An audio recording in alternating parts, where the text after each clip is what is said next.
នៅពេលដែលខ្ញុំចេញពីផ្ទះគ្រួសារខ្ញុំមានពាក្យប្រមាណម៉ាត់ដែលធ្វើឲ្យខ្ញុំមានកម្លាំងចិត្តខំប្រឹងតស៊ូទៅមុខជានិច្ចគាត់និយាយថាពេលកូនចេញពីស្រុកត្រូវមើលទៅមុខក៏មើលក្រោយប្រឹងទៅមុខទៅជីវិតកូនបានល្អប្រសើរ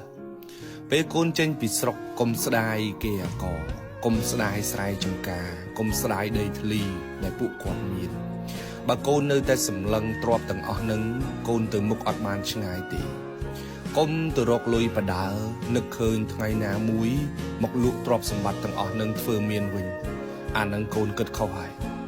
គាត់និយាយថាកូនចេញពីស្រុកទៅហើយកូនត្រូវតែប្រឹងលើខ្លួនឯងប្រឹងដោយសមត្ថភាពខ្លួនឯងកសាងភាពមានបានដោយខ្លួនឯងស្រុកយើងមានរឿងអស្ចារ្យជាច្រើនជាងទ្រព្យសម្បត្តិដែលឪពុកម្ដាយកំពុងមាននឹងទៀតផងបើកូនចេះកសាងខ្លួនឲ្យមានបានដោយខ្លួនឯងអានឹងទើបកូនខ្លាំងទៅថ្ងៃមុខគាត់និយាយថាបើមានពេលកូនត្រូវតែរៀនម៉ែឪមិនដឹងថារៀនទៅវាបានធ្វើស្អីទេតែដឹងតែត្រឹមថាបើមិនរៀនទេគឺប្រហែលម៉ែប្រហែលឪនឹងឯងគាត់ប្រាប់ខ្ញុំថាកូនត្រូវតែរៀនឲ្យបានច្រើនទៅ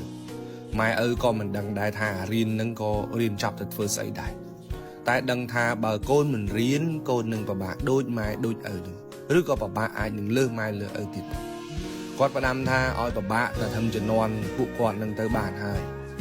ជំនាន់គាត់សុខចិត្តពិបាកឲ្យតែកូនបានរៀនតែពីជំនាន់កូនតទៅកូនត្រូវដឹងថាខ្លួនឯងត្រូវតែល្អប្រសើរជាងម៉ែឪបើកូនមិនខិតខំទេកូនមិនត្រឹមតែលំបាកដោយពុកម៉ែទេកូនឯងថែមទាំងបង្កើតនូវជីវភាពក្រខ្សត់មួយចំនួនទៀតទៅឲ្យកូនរបស់យើងបន្តទៀតចឹងត្រូវតែរៀនដើម្បីបានចំណេះឲ្យខ្ពស់ជាងពុកជាងម៉ែនៅពេលបច្ចុប្បន្នគាត់និយាយថាគ្រួសារយើងគ្មានខ្សែគ្មានខ្នងគ្មានចង្វាក់អីទេបើកូនខំប្រឹងថ្ងៃណាមួយកូននឹងក្លាយជាទីពឹងដ៏ធំមួយរបស់គ្រួសារយើងកូនមើលទៅជុំវិញខ្លួនបងប្អូនគ្រួសារអ៊ីអ៊ុំសិតតែអ្នកអត់បើយើងគ្មានខ្សែគ្មានចង្វាក់អីនឹងតោងទេចឹងហើយកូនកុំភ្លេចខ្លួននឹងសោះគ្រួសារយើងគ្មានខ្សែគ្មានខ្នងទេបើកូនខំប្រឹងថ្ងៃណាមួយកូននឹងក្លាយជាបង្គោលរបស់គ្រួសារកូននឹងក្លាយជាម្លប់របស់បងប្អូនកូននឹងក្លាយជាផ្លូវសម្រាប់អ្នកក្រោយបន្តទៀតគ្រួសារជាកម្លាំងចិត្តធំណាស់សម្រាប់ជីវិតយើង